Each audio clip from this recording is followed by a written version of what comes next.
नमस्कार विद्यार्थी मित्रांनो, श्री कोचिंग क्लासेस नांदेड या यूट्यूब चॅनलवरती सर्वांचं स्वागत आहे।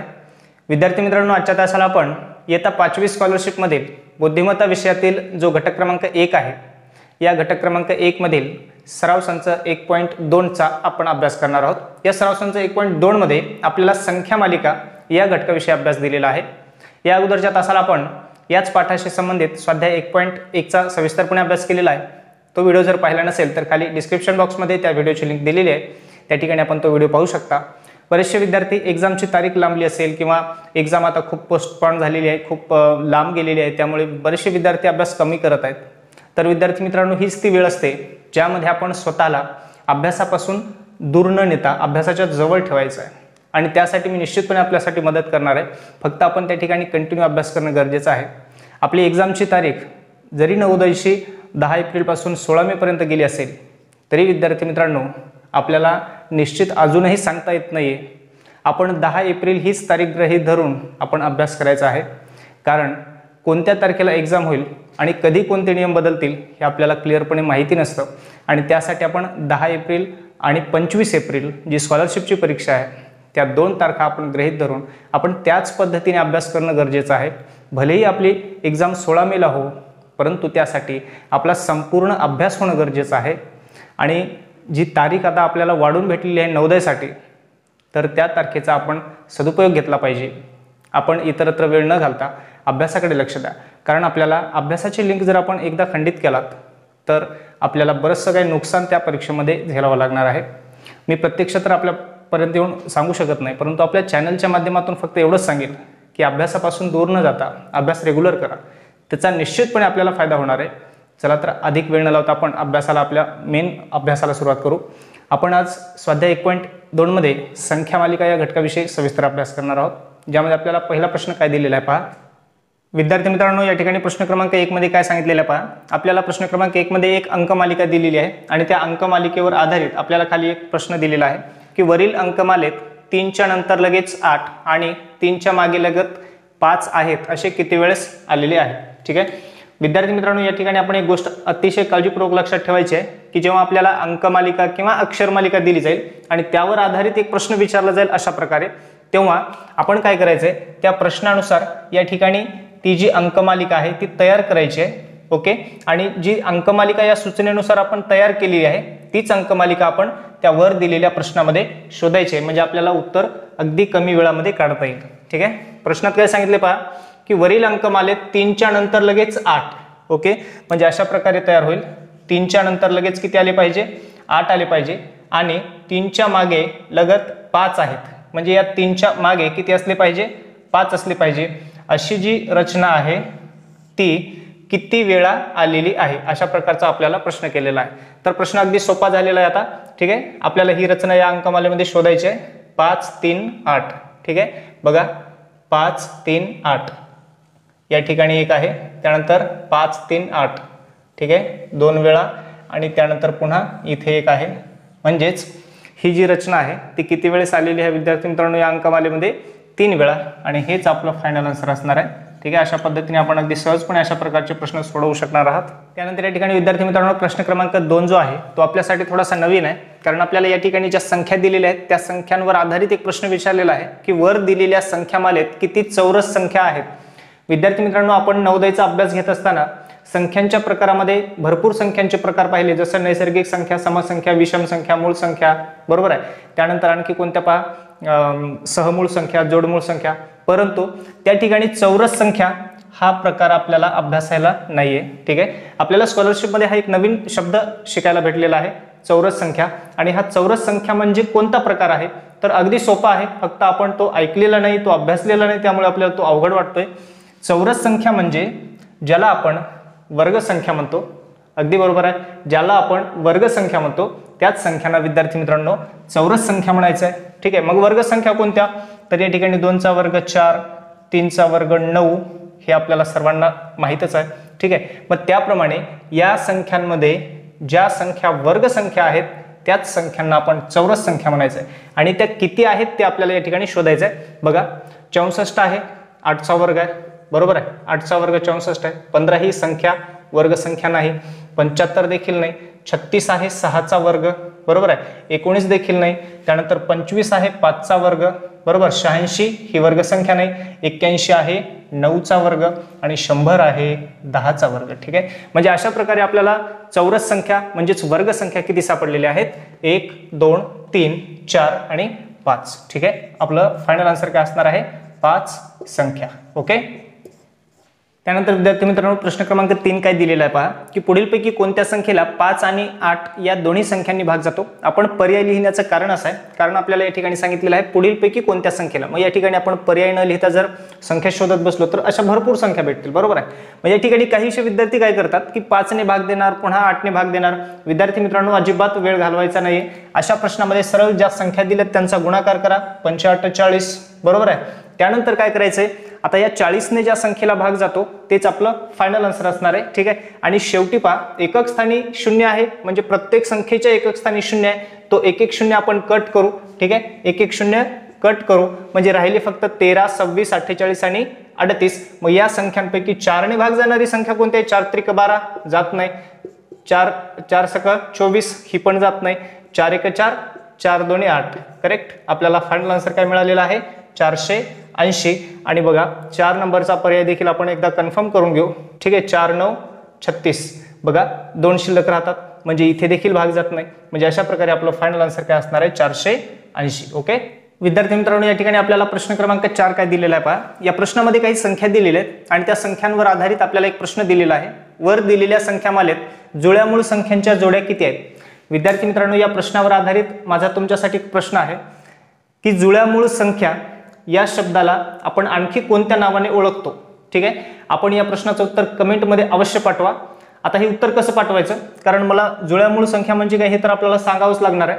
पण आपण काय करायचं की व्हिडिओ थोडासा स्टॉप करा आणि आपल्याला जर या जुळ्या मूळ संख्यांना पर्यायी शब्द म्हणजेच जुळ्या मूळ संख्येचं दुसरं एक नाव आहे ते जर आपल्याला येत असेल तर कमेंटमध्ये अगोदर पाठवा आणि त्यानंतर मग पुढचा व्हिडिओ पहा. ठीक आहे, म्हणजे या ठिकाणी आता मी सांगणार आहे की जुळ्या मूळ संख्या म्हणजे काय. तर या ठिकाणी आपण जुळ्या मूळ संख्या म्हणजेच जोडमूळ संख्या हे आपण अभ्यासलेलं आहे. जोडमूळ संख्येलाच आपण जुळ्या मूळ संख्या म्हणत असतो. ठीक आहे, आता जोडमूळ संख्या म्हणजे काय, तर ज्या मूळ संख्या आहेत, लक्षात घ्या, ज्या मूळ संख्या आहेत त्या मूळ संख्यांच्या जोडीमध्ये जर 2चा फरक असेल, कितीचा, 2चा फरक असेल, तर त्या मूळ संख्येच्या जोडीला विद्यार्थी मित्रांनो जोडमूळ संख्येची जोडी किंवा जुळ्या मूळ संख्येची जोडी असे म्हणत असतात. ठीक आहे, तर या ठिकाणी आपल्याला त्या जोड्या शोधायच्या आहेत. ज्या मूळ संख्येच्या जोडीमध्ये 2चा फरक आहे अशा जोडमूळ संख्या आपल्याला शोधायच्या आहेत. तर या ठिकाणी पहिली जोडी आहे पहा 41 43, या दोन्ही मूळ संख्या आहेत आणि या दोन्हीमध्ये 2चा फरक आहे, म्हणजेच ही जोडी जुळ्या मूळ संख्येची म्हणजेच जोडमूळ संख्येची आहे. त्यानंतर आणखी कोणती जोडी आहे पहा 59 61. ठीक आहे, ही एक जोडी आहे. त्यानंतर आणखी कोणती आहे, या ठिकाणी 11 13, ही देखील एक जोडी आहे जोडमूळ संख्येची म्हणजेच जुळ्या मूळ संख्येची. आता बरेचसे विद्यार्थी या ठिकाणी कन्फ्यूज होतील की 49 आणि 51 यामध्ये देखील 2चा फरक आहे, मग ती जोडमूळ संख्येची जोडी का नाही. तर लक्षात घ्या विद्यार्थी मित्रांनो, त्या दोन्ही मूळ संख्या असणं गरजेचं आहे आणि 49 आणि 51 या मूळ संख्या नाहीत आणि म्हणून आपण त्यांना जोडमूळ संख्येमध्ये किंवा जुळ्या मूळ संख्येमध्ये घेऊ शकत नाही. तर अशा प्रकारे आपल्याला प्रश्न क्रमांक 4चं जे उत्तर आहे ते किती मिळालेलं आहे, 1 2 आणि 3. ठीक आहे, किती जोड्या, 3 जोड्या मिळालेल्या आहेत आपल्याला जुळ्या मूळ संख्यांच्या. ओके, तर विद्यार्थी मित्रांनो आपण या ठिकाणी प्रश्न क्रमांक 5 घेणार आहोत. पण त्या अगोदर आपल्याला हे सर्व प्रश्न जर व्यवस्थितपणे समजत असतील तर खाली जे निळ्या कलरचं लाईकचं बटन आहे ते बटन प्रेस करायला विसरू नका. त्याचबरोबर कमेंट बॉक्समध्ये आपल्याला हा व्हिडिओ कसा वाटला, त्याचबरोबर हे प्रश्न समजत आहेत का, त्यासाठी आपण यस हे टाईप करायचं आहे. तर या ठिकाणी आपल्याला प्रश्न क्रमांक 5 काय दिलेला आहे पहा, पुढील अंकमालिकेमध्ये सलग 2 अंकांचा गुणाकार 24 येईल अशा किती जोड्या आहेत. तर या ठिकाणी आपल्याला अंकमालिका दिलेली आहे, त्यामध्ये फक्त एवढंच शोधायचं आहे की सलग 2 अंक जे आहेत त्यांचा गुणाकार जर 24 येत असेल तर अशा किती जोड्या आहेत.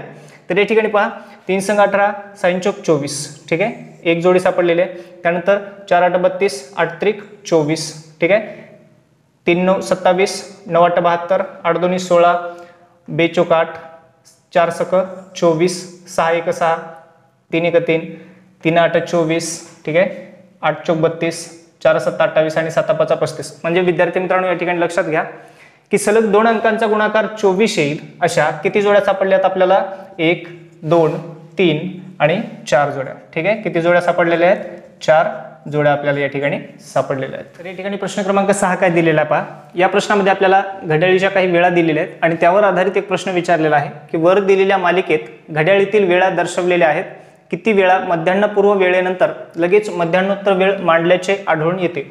ठीक आहे विद्यार्थी मित्रांनो, या प्रश्नासाठी आपल्याला सुरुवातीला मध्यान्हपूर्व वेळ म्हणजे काय आणि मध्यान्होत्तर वेळ म्हणजे काय ते समजून घेणं गरजेचं आहे। तर या ठिकाणी मध्यान्हपूर्व वेळ म्हणजे काय, तर रात्री 12 पासून, लक्षात घ्या, रात्री 12 पासून ते सकाळी म्हणजेच दुपारी म्हणू आपण, ठीक आहे, दुपारी 12 पर्यंत। ओके, लक्षात घ्या की मध्यान्हपूर्व वेळ म्हणजे काय, तर रात्री 12 पासून ते दुपारच्या 12 पर्यंतचा जो वेळ आहे तो मध्यान्हपूर्व या काळामध्ये येतो। त्यानंतर मध्यान्होत्तर म्हणजे काय, तर या ठिकाणी जसं सांगितलेलं आहे की रात्रीच्या 12 पासून ते दुपारी 12 पर्यंतचा वेळ मध्यान्हपूर्व, मग त्यानंतर मध्यान्होत्तर म्हणजे काय, तर दुपारी 12 पासून, ठीक आहे, दुपारी 12 पासून ते रात्री किती वाजेपर्यंत विद्यार्थी मित्रांनो, 12 वाजेपर्यंत। ठीक आहे, या ठिकाणी आपण दोन्ही वेळ या ठिकाणी लिहिलेले आहेत, मध्यान्हपूर्व आणि मध्यान्होत्तर यांचा अर्थ आपल्याला समजला असेल। तर या ठिकाणी आपल्याला असं शोधायचं आहे की मध्यान्हपूर्व वेळेनंतर लगेच मध्यान्होत्तरची वेळ मांडलेली आहे असं किती वेळेस या प्रश्न मालिकेमध्ये आपल्याला या ठिकाणी विचारलेलं आहे ते शोधायचं आहे। तर या ठिकाणी पहा, मध्यान्हपूर्वची वेळ 9:05 आहे, त्यानंतर लगेच मध्यान्होत्तरची वेळ आलेली आहे म्हणजे एक वेळेस। ठीक आहे, त्यानंतर पहा 12:10च्या नंतर 18:15 आलेली आहे, त्यामुळे ही वेळ घेऊ शकत नाही आपण। ठीक आहे, कारण 12:10 ही वेळ मध्यान्होत्तरची वेळ आहे, त्यामुळे ही जोडी योग्य आहे, परंतु 12:10 आणि 18:15 ही जोडी घेऊ शकत नाही आपण। त्यानंतर 18:15 आणि 4:22 ही देखील जोडी घेऊ शकत नाही, कारण हा जो वेळ आहे तो मध्यान्होत्तर वेळ आहे, बरोबर आहे। त्यानंतर 4:22 ते 23:25 ही वेळ आपण घेऊ शकतो। त्याचं कारण असं आहे की 4:22 ही मध्यान्हपूर्व वेळ आहे आणि 23:25 ही जी वेळ आहे ती मध्यान्होत्तरची वेळ आहे। ठीक आहे, 24 तासी घड्याळीमधला तो वेळ आहे। त्यानंतर 23:25 आणि 13:04 घेऊ शकत नाही आपण, कारण 23:25 ही मध्यान्होत्तरची वेळ आहे। ठीक आहे, त्यानंतर 13:04 आणि 10:15 हे देखील घेऊ शकत नाही, कारण 13 म्हणजेच दुपारचे 1 आहेत 24 तासी घड्याळीमधले आणि त्यामुळे मध्यान्होत्तर अगोदर आलेला आहे, म्हणून आपण ही जोडी देखील घेऊ शकत नाही। त्यानंतर पहा 10:15 आणि 19:35 ही जोडी आपण या ठिकाणी घेऊ शकतो, कारण 10:15 हा जो वेळ आहे तो मध्यान्हपूर्व आहे आणि 19:25 हा 24 तासी घड्याळीतला वेळ आहे तो मध्यान्होत्तर वेळ आहे। म्हणून असं किती वेळेस झालेलं आहे पहा की मध्यान्हपूर्व वेळेनंतर लगेच मध्यान्होत्तर वेळ आलेला आहे, असं किती वेळेस झालेलं आहे या प्रश्नमालेमध्ये, 1, त्यानंतर 2 आणि तिथे 3। ठीक आहे, म्हणजेच किती वेळा, 3 वेळा असा क्रम या ठिकाणी आलेला आहे। ठीक आहे, तर या ठिकाणी प्रश्न क्रमांक 7 काय दिलेला आहे पहा। या प्रश्नामध्ये आपल्याला काही संख्या दिलेल्या आहेत आणि त्या संख्यावर आधारित एक प्रश्न आहे, वरील संख्या चढत्या किंवा उतरत्या क्रमाने लावल्यास मध्यभागी कोणती संख्या येईल। तर विद्यार्थी मित्रांनो, आपल्याला दिलेल्या संख्या चढत्या किंवा उतरत्या क्रमाने लावल्यास मध्यभागी कोणती संख्या येईल अशा प्रकारचा प्रश्न आहे। तर या ठिकाणी आपण उतरता क्रम लावू संख्यांचा। तर त्यासाठी सर्वात मोठी संख्या घ्या 9998। ठीक आहे, 9998 बघा, या संख्येपेक्षा थोडीशी लहान कोणती आहे, 9988, 9988। ठीक आहे, त्यानंतर 9988 पेक्षा आणखी थोडीशी लहान कोणती आहे पहा, 9898 आहे। ठीक आहे, 9898। ओके, त्यानंतर 9898 पेक्षा लहान कोणती आहे, 9889, 9889। ठीक आहे, या संख्यांमधील जे अंक आहेत ते जवळपास सारखेच आहेत, त्यामुळे थोडंसं कन्फ्युजन होतं, त्यामुळे व्यवस्थित लक्ष द्या। सुरुवातीला आपण सर्वात मोठी संख्या घेतलेली आहे, त्यानंतर तिच्यापेक्षा लहान, तिच्यापेक्षा लहान, म्हणजे आपण संख्यांचा उतरता क्रम लावत आहोत, हे आपण या ठिकाणी लक्षात घ्यायचे। तर 1000 स्थानी 9 असलेल्या 4ही संख्या आपण या ठिकाणी घेतलेल्या आहेत बघा, 1, त्यानंतर 2, 3 आणि 4, म्हणजेच 1000 स्थानी 9 असलेल्या आपण 4ही संख्या घेतलेल्या आहेत। त्यानंतर आता 1000 स्थानी 8 असलेल्या संख्या आपण उतरत्या क्रमाने घेऊ। तर त्या सर्व म्हणजे या तिन्ही संख्यांमध्ये सर्वात मोठी संख्या कोणती आहे पहा, 8998 आणि तिकडे 8989, म्हणजेच या ठिकाणी 8998 ही मोठी संख्या आहे, 8998। आता या 8998 पेक्षा थोडीशी लहान कोणती आहे पहा, 8989 आहे। ठीक आहे, 8989 आणि सर्वात लहान कोणते आहे विद्यार्थी मित्रांनो, 8899। ठीक आहे, 8899। तर या ठिकाणी आपल्याला विचारलेलं आहे की मध्यभागी येणारी संख्या कोणती आहे। तर सुरुवातीच्या 3 संख्या सोडून द्या, नंतरच्या 3 संख्या सोडा आणि मधली संख्या कोणती आहे विद्यार्थी मित्रांनो, 9889 आणि हेच आपलं प्रश्नाचं उत्तर असणार आहे। तर विद्यार्थी मित्रांनो, या ठिकाणी प्रश्न क्रमांक 8 जो आहे तो थोडासा मोठा होणार आहे, कारण आपल्याला या ठिकाणी पूर्ण स्पष्टीकरणासह या प्रश्नाचं उत्तर काढायचं आहे. या ठिकाणी आपल्याला सहमूळ संख्या म्हणजे काय हे क्लिअरपणे समजून घ्यायचे आणि त्यानंतर हा प्रश्न सोडवायचा आहे, कारण आपल्याला मेन एक्झामच्या दृष्टीने हा प्रश्न अतिशय महत्त्वपूर्ण आहे. तर या ठिकाणी सहमूळ संख्या म्हणजे काय ते अगोदर आपण या ठिकाणी समजून घेऊ. तर ज्या दोन संख्यांचा, व्यवस्थित लक्ष द्या, माहिती नसेल तर आपण नोटबुकमध्ये लिहून घ्यायचे की ज्या दोन संख्यांचा सामायिक विभाजक 1 असतो त्या संख्यांना एकमेकांच्या सहमूळ संख्या असे म्हणतात. मग आता विभाजक म्हणजे काय, तर ज्या संख्यांनी त्या दिलेल्या संख्येला भाग जातो त्या सर्व संख्या त्या संख्येच्या विभाजक असतात.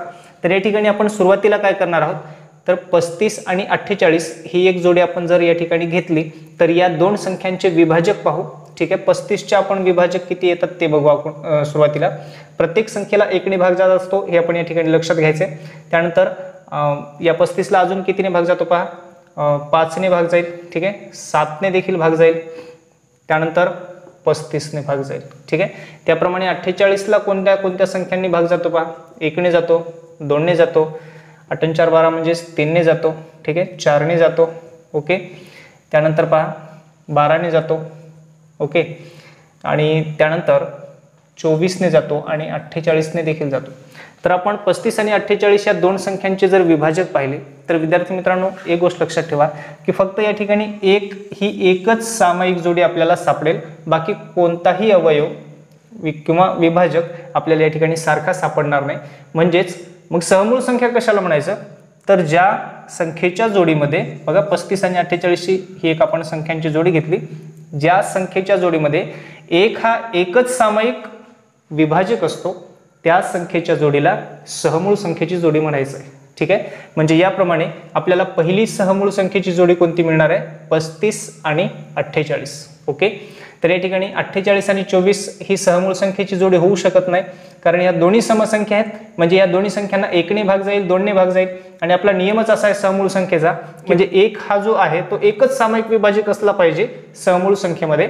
तर या ठिकाणी 48 आणि 24 ही जर आपण जोडी घेतली तर त्यामध्ये 1 ने देखील भाग जाईल आणि 2 ने देखील भाग जाईल, म्हणून आपण ही जोडी घेऊ शकत नाही. बघा 24 आणि 25 आपण घेऊ शकतो बरं का. ठीक आहे, 24 आणि 25 घेऊ शकतो, कारण अजून एक नियम लक्षात ठेवा, माहिती नसेल तर लिहून घेत चला, की जेव्हा एका पाठोपाठ येणाऱ्या संख्या जर आपल्याला दिलेल्या असतील तर त्या 100% सहमूळ संख्या असतात. बघा जसं 24च्या नंतर लगेच 25 आहेत, असा क्रम ज्या ठिकाणी येईल लक्षात घ्या. कंटिन्यू संख्या 24च्या नंतर 25 आलेली आहे, 29च्या नंतर 30 येणार आहे, अशा प्रकारच्या ज्या संख्या आहेत त्या प्रत्येक संख्याची जी जोडी असते ती सहमूळ संख्येची जोडी असते. म्हणून आपण 24 25 ही देखील सहमूळ संख्येची जोडी घेऊ शकतो. त्यानंतर आणखी एक उदाहरण पहा, 25 आणि 12. ठीक आहे, आपण या ठिकाणी कन्फर्म करू की 25 आणि 12 ही सहमूळ संख्येची जोडी आहे का.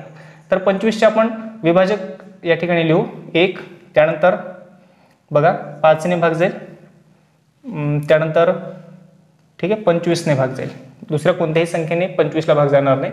त्यानंतर आपण 12चे विभाजक शोधू, 1 ने जाईल, 2 ने जाईल, ठीक आहे 3 ने जाईल, 4 ने जाईल, त्यानंतर 6 ने जाईल. ओके, आणि त्यानंतर 12 ने जाईल. जर आपण यांचे सामायिक विभाजक पाहिले तर 1 हा एकच सामायिक विभाजक आपल्याला या ठिकाणी सापडेल, आणि म्हणून 25 आणि 12 ही देखील सहमूळ संख्येची जोडी आहे, ही आपण या ठिकाणी लक्षात घ्यायचं आहे. ठीक आहे, पहिली जोडी कोणती आहे, 35 48, 24 25 ही दुसरी जोडी आहे, आणि 25 12 ही तिसरी जोडी. ठीक आहे, 12 15 होऊ शकत नाही, लक्षात घ्या. 12 15 जर घेतली आपण तर 1 ने भाग जाईल, 3 ने पण भाग जाईल. ओके, आणि दोन संख्यांनी भाग चालत, त्यामुळे आपण सहमूळ संख्येमध्ये ही जोडी घेऊ शकत नाही. त्यानंतर 15 आणि 8. ठीक आहे, 15 आणि 8. तर 15 आणि 8 या दोन संख्यांना बघा कोणत्या संख्येने भाग जातो का ते, जर जात नसेल तर आपण घेऊ शकतो. ठीक आहे, 15ला जातो 1 ने, त्यानंतर 3 ने, 5 ने, आणि पहा 15 ने. ठीक आहे, त्यानंतर 8ला कितीने जातो, 1 ने जातो, 2 ने जातो. ठीक आहे, 3 ने जाणार नाही, 4 ने जाईल, त्यानंतर 8 ने जाईल. म्हणजे आपल्याला ही जोडी देखील घेता येणार आहे विद्यार्थी मित्रांनो सहमूळ संख्येच्या जोडीमध्ये, कारण त्यांचे देखील सामायिक विभाजक फक्त एकच सापडत आहे. ठीक आहे, एकच सापडत आहे जोडी, म्हणून आपण ही देखील जोडी घेऊ शकतो. त्यानंतर 8 आणि 18 घेऊ शकत नाही, कारण दोन्ही समसंख्या आहेत, 1 आणि 2 या दोन्ही संख्यांनी भाग जातो, म्हणून 8 आणि 18 घेऊ शकत नाही आपण. तर अशा प्रकारे आपल्याला सहमूळ संख्येच्या किती जोड्या सापडलेल्या आहेत या ठिकाणी लक्षात घ्या. 35 48 1, 24 25 2, 25 12 3 आणि 15 8 4. ठीक आहे, किती जोड्या सापडलेल्या आहेत? 4 जोड्या सापडलेल्या आहेत आपल्याला या ठिकाणी जोडमूळ संख्येच्या. हा प्रश्न समजला नसेल तर रिपीट पहा, कारण महत्त्वाचा प्रश्न आहे. विद्यार्थी मित्रांनो, या ठिकाणी प्रश्न क्रमांक 9 काय दिलेला आहे पहा, की 1 ते 50 पर्यंत असलेल्या किती मूळ संख्यांमध्ये 3 हा अंक एकक स्थानी आहे. तर विद्यार्थी मित्रांनो, प्रश्न आपल्याला अगदी सहज आणि सोपा विचारलेला आहे की 1 ते 50 पर्यंतच्या मूळ संख्या ज्या आहेत त्या संख्यांमध्ये एकक स्थानी 3 आहे अशा किती संख्या आहेत. तर सुरुवातीला आपण 1 ते 50 मधल्या मूळ संख्या या ठिकाणी लिहून घेऊ. ठीक आहे, 2, 3, 5, 7, 11, 13, 17, 19. ठीक आहे, 23, 29, 31, 37, 41, 43 आणि 47. विद्यार्थी मित्रांनो, किमान 1 ते 100 पर्यंतच्या मूळ संख्या अगदी तोंडपाठ असणं अतिशय महत्त्वाचं आहे बुद्धिमत्ता आणि गणित या दोन्ही विषयासाठी. तर 1 ते 100 मध्ये एकूण किती मूळ संख्या आहेत ते आपण मला कमेंट बॉक्समध्ये पाठवायचं आहे, जेणेकरून तुम्हाला किती मूळ संख्या माहिती आहेत ते देखील मला या ठिकाणी समजणार आहे. तर या ठिकाणी आपल्याला जे सांगितलेलं होतं की 1 ते 50 पर्यंतच्या मूळ संख्यांमध्ये एकक स्थानी 3 असणाऱ्या संख्या किती? बघा, 1, ठीक आहे, 2, त्यानंतर 3 बघा आणि 4. म्हणजेच एकूण किती संख्या सापडल्या विद्यार्थी मित्रांनो? 4 संख्या सापडलेल्या आहेत. प्रश्न अगदी सोपा आहे, फक्त या ठिकाणी आपल्याला थोडंसं पाठांतर करण्याची आवश्यकता आहे. तर विद्यार्थी मित्रांनो, या ठिकाणी प्रश्न क्रमांक 10 काय दिलेला आहे पहा. या ठिकाणी आपल्याला काही संख्या दिलेल्या आहेत आणि त्या संख्येवर आधारित एक प्रश्न आहे की वरील मालिकेत त्रिकोणी संख्येनंतर लगेच चौरस संख्या आहे असे किती वेळा झालेले आहे. विद्यार्थी मित्रांनो, चौरस संख्या म्हणजे काय हे आपण अगोदरच्या प्रश्नात पाहिलेलं आहे, परंतु आपल्यासाठी एक नवीन शब्द आहे त्रिकोणी संख्या. ठीक आहे, त्रिकोणी संख्या देखील आपल्याला अभ्यासक्रमामध्ये आतापर्यंत झालेली नाहीये. तर त्रिकोणी संख्या म्हणजे काय? व्यवस्थित लक्ष द्या की लागोपाठ येणाऱ्या ज्या संख्या असतात त्या संख्यांची जी बेरीज समोर दिलेली असते ती त्रिकोणी संख्या असते. आणि ती कशी काढायची पहा, अगदी सोपं आहे. बघा, या ठिकाणी 1 आणि 2 जर आपण लिहिलं तर या ठिकाणी बेरीज किती येणार आहे? 3 येणार आहे. ओके, 3 ही त्रिकोणी संख्या आहे. त्यानंतर 1 + 2 + 3 यांची बेरीज करा. 1 आणि 2 3, 3 आणि 3 6, म्हणजे 6 ही त्रिकोणी संख्या आहे. ठीक आहे, पुन्हा एकदा आपण आणखी एक रचना घेऊ. 1, 2, 3, 4 इथपर्यंत 6 बेरीज आलेली आहे. 6 आणि 4 10, म्हणजे 10 ही देखील एक त्रिकोणी संख्या आहे. आपण अजून 2-3 संख्या घेऊ म्हणजे तुमच्या लक्षात येईल. 1, 2, 3, 4 आणि 5. ठीक आहे, इथपर्यंत किती आली होती संख्या आपली? 10. 10 आणि 5 किती झाले? 15, म्हणजे ही देखील एक त्रिकोणी संख्या आहे. त्यानंतर आपण शेवटची एक संख्या घेऊ. 2, 3, 4, 5, 6 इथपर्यंत 15 बेरीज आली होती आणि त्यामध्ये 6 मिळवा 21 होतील. म्हणजे अशा प्रकारे 3, 6, 10, 15, 21 या ज्या संख्या येत आहेत या सर्व त्रिकोणी संख्या आहेत. जर आपल्याला माहिती नसतील तर आपण या ठिकाणी ह्या संख्या लिहू शकता. त्यानंतर आपल्याला प्रश्नात काय सांगितलेलं आहे पहा, की त्रिकोणी संख्येनंतर लगेच चौरस संख्या आहे असे किती वेळेस झालेले आहे. आता चौरस संख्या म्हणजे काय आपल्याला माहिती आहे? वर्ग संख्या. आपण मागच्याच प्रश्नात पाहिलेलं आहे. मग या ठिकाणी आपल्याला पाहायचं आहे की त्रिकोणी संख्येनंतर लगेच चौरस संख्या किती ठिकाणी आलेली आहे. तर या ठिकाणी 15 ही त्रिकोणी संख्या आहे, जसं आपण आत्ताच या ठिकाणी पाहिलेलं आहे. आणि 15च्या नंतर लगेच चौरस संख्या आहे का? तर या ठिकाणी दिलेली आहे. 5चा वर्ग 25 आहे, बरोबर आहे. म्हणजेच या ठिकाणी आपल्याला ही पहिली जोडी सापडलेली आहे. त्रिकोणी संख्येनंतर चौरस संख्या आलेली पहिली जोडी आपण या ठिकाणी घेतलेली आहे. तर या ठिकाणी 25 8 घेऊ शकत नाही आपण, कारण 25 ही त्रिकोणी संख्या नाही. तर 8 देखील त्रिकोणी संख्या नाही. 16 आहे का? तर 16 देखील नाही. 6 त्रिकोणी संख्या आहे, बरोबर आहे. 6 ही त्रिकोणी संख्या आहे. पण लक्षात घ्या की या त्रिकोणी संख्येनंतर लगेच चौरस संख्या पाहिजे आणि 27 ही कोणत्याही संख्येचा वर्ग नाही, म्हणजेच ही चौरस संख्या नाही. म्हणून आपण या ठिकाणी ही संख्या घेऊ शकत नाही. त्यानंतर पहा, 27 ही त्रिकोणी संख्या आपण आहे का ते या ठिकाणी पाहू शकतो, पण त्या ठिकाणी आपल्याला आवश्यकता नाही, कारण त्रिकोणी संख्येच्या नंतर लगेच चौरस संख्या पाहिजे जी या ठिकाणी दिलेली नाही. त्यामुळे बघा, 10 ही त्रिकोणी संख्या आहे, या ठिकाणी आपण आत्ताच पाहिलेलं आहे. आता या 10 या संख्येनंतर लगेच चौरस संख्या आहे का, त्याला लागूनच चौरस संख्या आहे का हे चेक करायचंय. तर 4 ही 2चा वर्ग आहे, बरोबर आहे. म्हणजेच ही जोडी देखील आपण या ठिकाणी घेऊ शकतो दिलेल्या अटीनुसार. आपल्याला 2 जोड्या सापडलेल्या आहेत, 15,25 आणि 10,4. म्हणजेच आपल्याला त्रिकोणी संख्येनंतर लगेच चौरस संख्या आहे असे किती वेळेस आलेले आहे विद्यार्थी मित्रांनो? 2 वेळेस आलेले आहे. किती वेळेस? 2 वेळेस. ठीक आहे. त्यानंतर आपण या ठिकाणी प्रश्न क्रमांक 11 घेणार आहोत. तर पुढील संख्या मालिकेतील अंकांच्या स्थानांची अदलाबदल केल्यानंतर किती मूळ संख्या तयार होतील. या ठिकाणी आपल्याला काही संख्या दिलेल्या आहेत, त्या संख्येतील अंकांची जर आपण अदलाबदल केली, त्या अंकांच्या स्थानांची जर अदलाबदल केली तर आपल्याला किती मूळ संख्या भेटतील आपण या ठिकाणी काढणार आहोत. तर या संख्येमध्ये जर आपण अंकांची अदलाबदल केली म्हणजेच त्या अंकस्थानांची अदलाबदल केली तर आपल्याला या ठिकाणी किती मिळतील पहा, 13 ही संख्या मिळेल म्हणजेच ही मूळ संख्या आहे.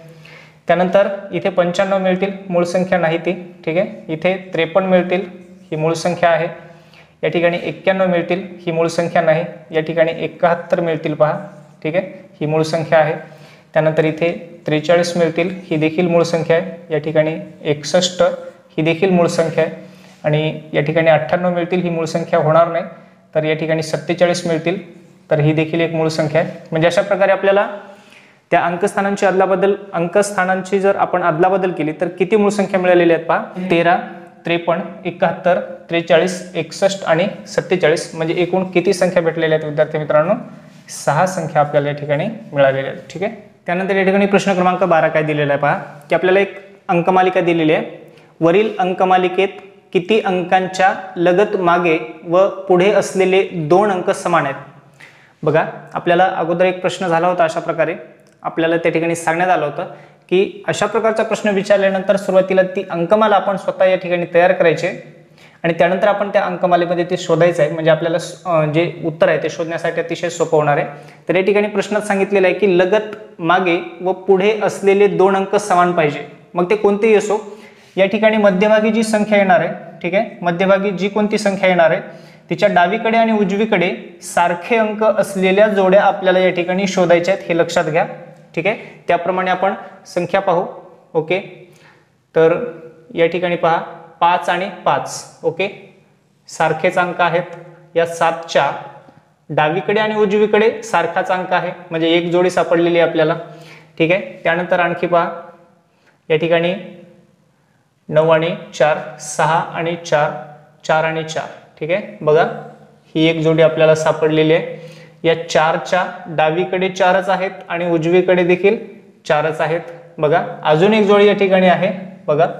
ठीक आहे, या ठिकाणी 5 हा जो अंक आहे त्याच्या डावीकडे 4 आहेत आणि उजवीकडे देखील 4च आहेत. ओके, आणखी जोडी सापडते का पहा एखादी. ठीक आहे, या ठिकाणी आता या ठिकाणी जोडी शिल्लक नाहीये. म्हणजेच आपल्याला अशा प्रकारे किती जोड्या सापडलेल्या आहेत, 1, त्यानंतर ही 1, 2 आणि शेवटची ही 3. ठीक आहे, म्हणजेच आपल्याला 3 जोड्या या ठिकाणी सापडलेल्या आहेत. किती जोड्या सापडल्या आहेत विद्यार्थी मित्रांनो, 3 जोड्या सापडलेल्या आहेत. ओके विद्यार्थी मित्रांनो, या ठिकाणी प्रश्न क्रमांक 13 आहे. हा प्रश्न क्रमांक 13 थोडासा वेगळ्या पद्धतीचा आहे. व्यवस्थित लक्ष द्या की आपल्याला या ठिकाणी 3 अंक दिलेले आहेत, 1, 3 आणि 5. आणि यातील प्रत्येक अंक या ठिकाणी आपल्याला वापरायला सांगितलेला आहे. फक्त एक महत्त्वाची अट अशी दिलेली आहे की 5 हा अंक पुन्हा पुन्हा वापरायचा आहे. ठीक आहे, 5 हा अंक पुन्हा पुन्हा वापरायचा आहे आणि तो 5 हा अंक पुन्हा पुन्हा वापरून सर्वात मोठी संख्या एक शोधायची आहे आणि त्यानंतर सर्वात लहान एक संख्या शोधायची आहे. किती अंकी, 4 अंकी. ओके, लक्षात घ्या, 4 अंकी संख्या शोधायची आहे आणि त्या संख्यांमधला फरक आपल्याला या ठिकाणी काढायचा आहे. विद्यार्थी मित्रांनो, सरासरी आपण मोठी संख्या आणि लहान संख्या काढत असताना जेव्हा आपण मोठी संख्या काढतो तेव्हा मोठ्यात मोठा अंक जास्तीत जास्त वेळा वापरत असतो आणि लहानात लहान संख्या काढताना जास्तीत जास्त वेळा लहान अंक वापरत असतो. परंतु या ठिकाणी प्रश्नात अट अशी दिलेली आहे की आपल्याला लहान किंवा मोठा अंक अशा प्रकारे काही सांगितलेलं नाहीये. जो 5 हा अंक आहे तोच आपल्याला पुन्हा पुन्हा वापरायचा आहे. जर आपल्याला एखादा अंक कमी पडत असेल तर आपल्याला पुन्हा पुन्हा कोणता अंक वापरायचा आहे, 5 हा अंक वापरायचा आहे. त्याप्रमाणे ह्याच्या 3 अंक दिलेले आहेत. या 3 अंकांपासून आपण सर्वात मोठी संख्या तयार करू. ठीक आहे, मोठी संख्या सुरुवातीला तयार करू आपण. मोठी संख्या तयार करण्यासाठी सुरुवातीला मोठा अंक घ्यावा लागेल 5. ठीक आहे, त्यानंतर 3 आणि नंतर 1. परंतु याप्रमाणे जर घेतलं तर 3 अंकी संख्या तयार होत आहे. आपल्याला 4 अंकी संख्या तयार करायची आहे. ठीक आहे, 4 अंकी संख्या तयार करण्यासाठी 5 हा अंक आपल्याला पुन्हा पुन्हा घ्यायला सांगितलेला आहे, म्हणून आपण एक वेळेस घेऊ म्हणजे आपल्याला 4 अंकी संख्या मिळेल. त्यानंतर 3 घ्या आणि 1. ठीक आहे, किती अंकी संख्या आहे, 4 अंकी. 4 अंकी सर्वात मोठी संख्या आपण या ठिकाणी काढलेली आहे. त्यानंतर 4 अंकी आपल्याला लहान संख्या काढायची आहे. ठीक आहे, 4 अंकी या ठिकाणी आपण लहान संख्या काढणार आहोत. आपल्याला याच अंकांचा वापर करायचा आहे जे आपल्याला प्रश्नामध्ये दिलेले आहेत. फक्त रिपीट अंक 5 येणार आहे हे लक्षात घ्या. लहानात लहान अंक सुरुवातीला घ्यायचा आहे. जसं आपण 1 घेतलेला आहे, त्यानंतर 3 घेऊ आणि शेवटी 5 घेऊ. आणि जो अंक कमी पडत आहे त्यासाठी आपल्याला 5 रिपीट घ्यायचे आहेत. यामधला फरक काढायचा आहे. फरक म्हणजेच वजाबाकी, हे आपल्याला माहिती आहे. ठीक आहे, 1355.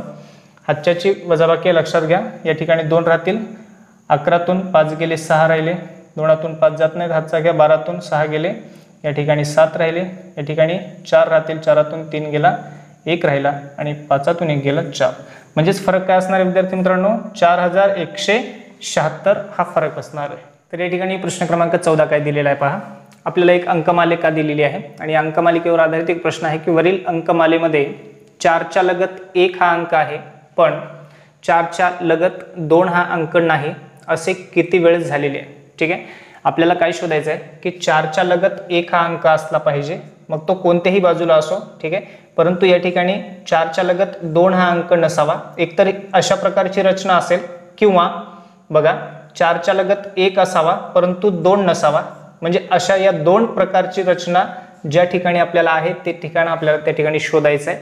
ठीक आहे, बघा 4च्या लगत 1 असावा परंतु 2 नसावा, मग तो कोणत्याही बाजूला या ठिकाणी आपल्याला असला तरी चालेल. ठीक आहे, तर या ठिकाणी पहा 4 आहेत. सुरुवातीला आपण 4 कोणत्या ठिकाणी ते शोधणार आहोत. या ठिकाणी 1 आहेत, त्यानंतर बघा अशा प्रकारे 5 ठिकाणी 4 आलेले आहेत. आता आपल्याला शोधायचं आहे की लगतच 1 आहे परंतु 2 नाही असे किती वेळेस झालेले आहे. बघा या ठिकाणी 1 आहे परंतु लगेच 2 आहेत, म्हणजेच आपल्याला ही जोडी या ठिकाणी घेता येणार नाही, लक्षात घ्या. ठीक आहे, त्यानंतर इथे पहा या ठिकाणी देखील लगत 1 आहेत परंतु त्याच्या लगतच 2 देखील आहेत, म्हणून ही जोडी देखील आपल्याला या ठिकाणी घेता येणार नाही, लक्षात घ्या. या ठिकाणी 1 आहेत, त्याच्या लगतच या ठिकाणी 4 आहेत आणि त्याच्या लगतच 1 आहे आणि त्याच्या लगतच 1 आहे परंतु 2 नाही. ठीक आहे, म्हणून ही जोडी आपल्याला घेता येईल या ठिकाणी, कारण 4च्या लगत 1 आहे पण 2 नाही ना या ठिकाणी. ओके, तर या ठिकाणी आपण ही जोडी घेऊ शकतो. त्यानंतर आणखी पहा 4च्या लगतच 1 आहे, ठीक आहे, परंतु लगत 2 हा अंक नाही, म्हणून ही जोडी देखील आपण या ठिकाणी घेऊ शकतो. कारण या ठिकाणी 2 नाही, इथे 4 आहेत, म्हणून आपण ही जोडी घेऊ शकतो. परंतु ही जोडी घेऊ शकत नाही कारण याच्या लगतच 2 आहेत. ओके, म्हणजे ही एक जोडी मध्यभागी 4 असणारी आणि ही एक जोडी, म्हणजे अशा किती जोड्या सापडलेल्या आहेत आपल्याला या ठिकाणी, किती वेळेस झालेलं आहे, 2 वेळेस तसं झालेलं आहे. ठीक आहे, आपण या ठिकाणी फायनल आन्सर किती घेणार आहोत, 2 वेळा. ठीक आहे विद्यार्थी मित्रांनो, या ठिकाणी आपण स्वाध्याय 1.2 मध्ये 15वा प्रश्न पाहणार आहोत आणि यानंतरच्या भागामध्ये आपण प्रश्न क्रमांक 16 ते 25 पर्यंतचा अभ्यास करणार आहोत, कारण आपल्याला एकाच व्हिडिओमध्ये सर्व प्रश्न घेणं शक्य नाही आहे. या ठिकाणी आपल्याला प्रश्न क्रमांक 15 मध्ये रोमन संख्यांविषयी एक प्रश्न दिलेला आहे की वरील रोमन अंकमालेत लगतच्या अंकांची बेरीज 10 आहे असे किती वेळेस आले. ठीक आहे, सुरुवातीला आपण यांचे नंबर्स लिहून घेऊ. या ठिकाणी 5, ठीक आहे, त्यानंतर या ठिकाणी 9, त्यानंतर 1, ठीक आहे, 5 आणि 2 7, ओके, त्यानंतर 3, त्यानंतर 2, त्यानंतर 8, ठीक आहे, त्यानंतर 6, त्यानंतर 4, या ठिकाणी 9, या ठिकाणी 10, ठीक आहे, या ठिकाणी 1, या ठिकाणी 8, या ठिकाणी 2 आणि या ठिकाणी 9, त्याचबरोबर 3 आणि या ठिकाणी 8. ठीक आहे, आता आपण या ठिकाणी लगतच्या अंकांची बेरीज 10 आहे असे किती वेळेस आलेले आहे ते या ठिकाणी शोधू शकतो. बघा 9 आणि 5 14 होतात. ठीक आहे, 9 आणि 1 10, म्हणजेच या ठिकाणी 1 वेळेस आलेला आहे. त्यानंतर 7 आणि 1 8, 7 आणि 3 10, म्हणजे या ठिकाणी देखील आलेला आहे. 3 आणि 2 5, 2 आणि 8 10, म्हणजे या ठिकाणी देखील आलेला आहे. ठीक आहे, त्यानंतर 8 आणि 7 14, 6 आणि 4 10, म्हणजे या ठिकाणी देखील 10 बेरीज येत आहे. त्यानंतर 10 आणि 1 11 होतात, 1 आणि 8 9 होतात, 8 आणि 2 10.